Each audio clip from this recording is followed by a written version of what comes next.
This is ZJIA with another very quick video clip.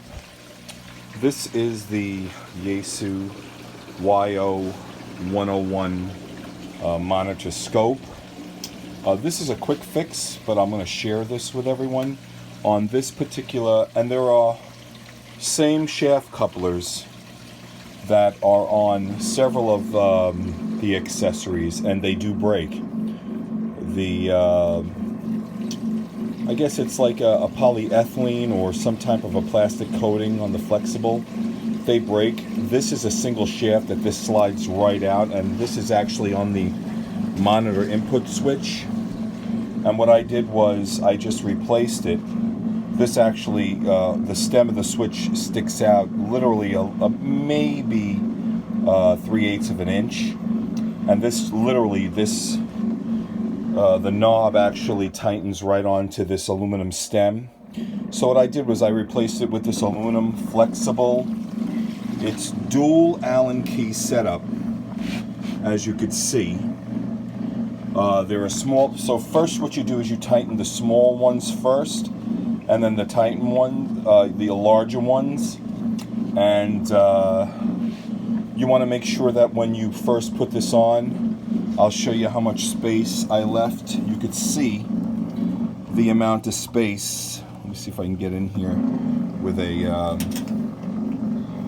an Allen key, but you could see the space right here of the stem.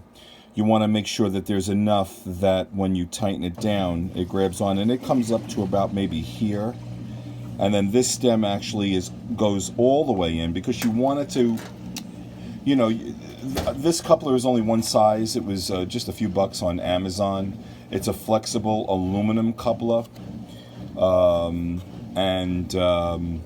you just want to make sure that when you tighten it, first make sure that the switch, you could manually turn this by the stem. You could turn the switch to the far left, so at least you know that you're in the starting point of position 1 on the input switch. You could always, there's a set screw on the switch, a brass set screw. It's for a jeweler's tool. It's a flat bladed jeweler's tool screw. All of them are the same. You just want to make sure that you have the switch in the starting point. And even if you make a mistake, you know, the reason why you want to do this is because you want to set the Allen key settings.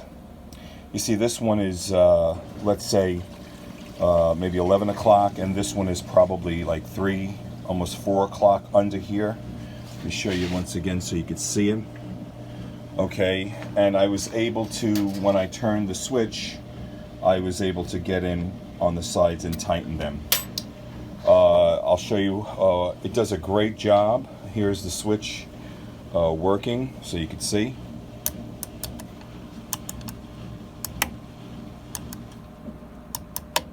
There you go. Okay. And that's basically it. Once again, it's available on Amazon. I'll put a link for the part that I bought. They're on eBay. But if you want the specific one that I bought, it's a 1/4 inch, 6.35 millimeter is the inner diameter. So there's of this aluminum rod and the shaft. It fits in flawlessly, and you could see how that works. This is ZJIA with another quick fix. It took only a couple of minutes, and this was actually a throw-in as part of a deal that I did. The guy gave it to me for free because it was broken. Catch you later, ZJIA out.